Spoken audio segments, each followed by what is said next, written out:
in Lees-Galloway. Very much, Mr Chair. Look, I'm tempted to respond to some of the sillier things that the National Party members have offered in this debate this afternoon, but I don't want to waste my time on that, except to say that to David Bennett that if he thinks that I'm the Simon Crean of the New Zealand Labour Party, then I call him the Ken Wyatt of the New Zealand National Party. Mr Chair, the wafer-thin arguments that we have heard from National Party members against this bill this afternoon represent the very poor opinion that National Party members of Parliament have of the people of New Zealand. Because for some reason, these members of Parliament think that New Zealanders, given the opportunity of a long weekend when Anzac Day is celebrated on a Saturday or a Sunday, will all charge off to the beach and forget the solemn respect they have for the day, the people and the sacrifice that they made. That was the argument that Mike Sabin made. That all of a sudden, that's right, he says, that he has so little confidence in New Zealanders that he believes that given half an opportunity, they will walk away from Anzac Day. Well, ladies and gentlemen, people who are listening to this debate, watching this debate, mark that. That is what Mike Sabin and the National Party think of you. That is what he thinks of New Zealanders, Mr Chair, that they have so little respect for Anzac Day, for our armed forces, for our veterans, for the sacrifice they made for our freedom, that they will walk away from Anzac Day if they have a long weekend.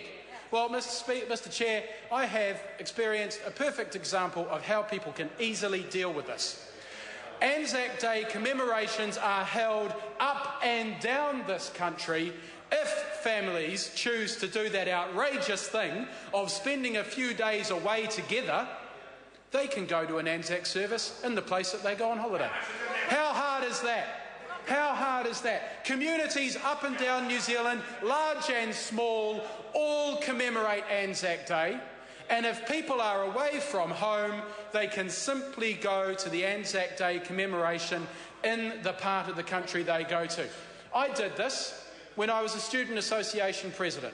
We had university games held on the weekend that Anzac Day fell on, and all the student association presidents realised that it was important for us to go and respect and acknowledge the day in the place that we were at. And it was very easy to organise, and it was very easy to do.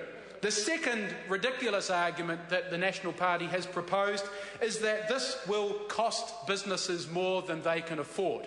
Well, as David Farrar pointed out, this will cost businesses around 0.1% of their wage bill. That's how much their wage bill is going to increase, 0.1%. Not of their total turnover, of their wage bill. Well, Mr Chairman, if the National Party has done so much damage to the New Zealand economy that businesses suffering a 0.1% increase to their wage bill will put businesses under, then that is a sad indictment on this government's failure on economic management.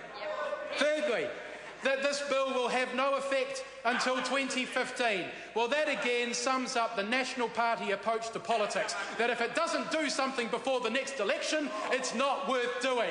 That kind of short-term thinking is what has got us into the position that we are in, Mr Bennett. That is why this country is in such a deep depression, because this government is more interested in politics and results before the next election and has no long-term plan for this country. Mr Speaker, the arguments we have heard and the hiding behind the stories of Anzac Day, of the commemoration of Anzac Day, of the sacrifices made at Gallipoli, at Passchendaele, in Afghanistan, in Timor-Leste, in places all around the world, is nothing but pure cynicism, and the National Party cloaking itself in all of those stories to hide the fact that it just doesn't want to give New Zealanders a few more days off.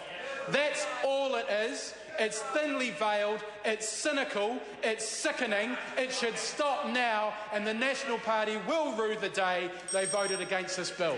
Called Simon O'Connor.